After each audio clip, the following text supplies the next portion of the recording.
Michel Berger est l'un des plus grands auteurs, compositeurs, interprètes de la chanson française. Profondément marqué la variété des années 70 et 80, il a su imposer un style unique, moderne, caractérisé par des mélodies au piano rythmé et des textes d'une grande sensibilité. Les débuts et la vague, yé. Né Michel Hamburger en décembre 1947 à Neuilly-sur-Seine, il baigne très tôt dans un univers artistique grâce à sa mère, concertiste. Il commence sa carrière dès l'adolescence en plein mouvement yéyé.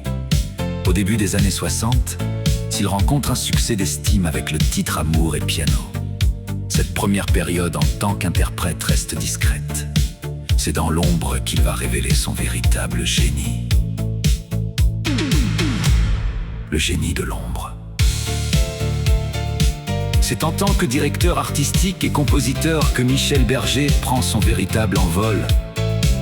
Pour Véronique Sanson, au début des années 70, il partage sa vie avec elle et produit ses premiers albums majeurs. Amoureuse, de l'autre côté de mon rêve, inventant un son de piano inédit en France.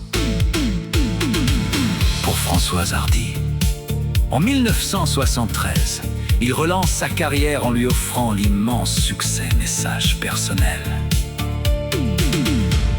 Pour Johnny Hallyday, en 1985, il compose l'album Rock'n'Roll Attitude, incluant les tubes Quelque chose de Tennessee et Le chanteur abandonné, offrant au rocker un second souffle mémorable.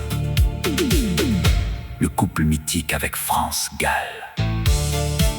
Sa rencontre avec France Gall en 1973 bouleverse sa vie professionnelle et personnelle. Ils se marient en 1976 et ont 2 enfants, Pauline et Raphaël. Pour elle, il écrit et compose sans s'arrêter, enchaînant les tubes planétaires. La déclaration d'amour, si, Maman si, ils jouaient du piano debout ou encore Babacar ensemble.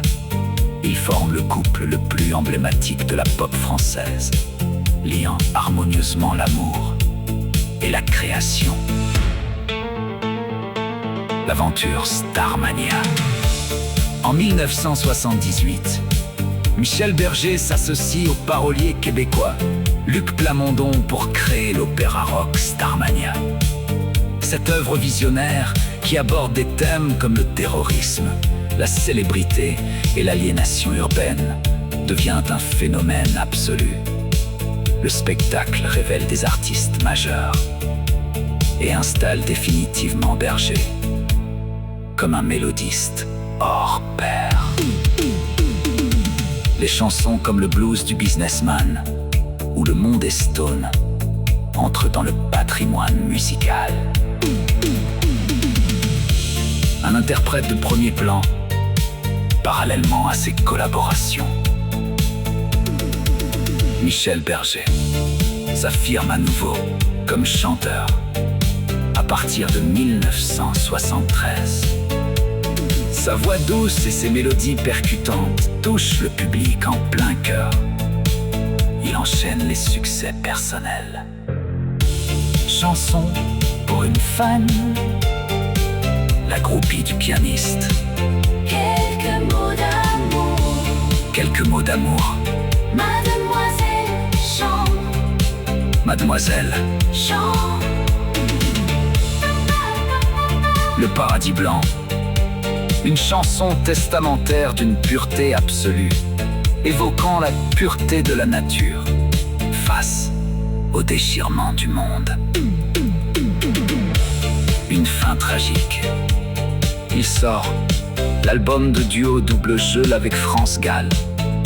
Alors qu'il prépare une grande tournée, Michel Berger meurt brutalement d'une crise cardiaque le 2 août 1992, à l'âge de 44 ans, dans sa propriété de Ramatuelle.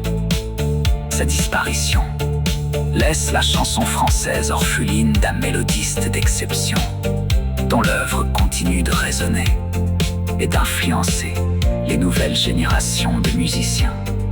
Sa musique moderne et intemporel, n'a plus jamais quitté le cœur des Français.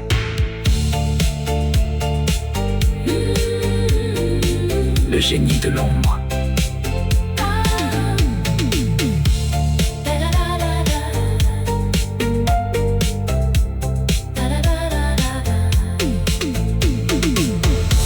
Le génie de l'ombre.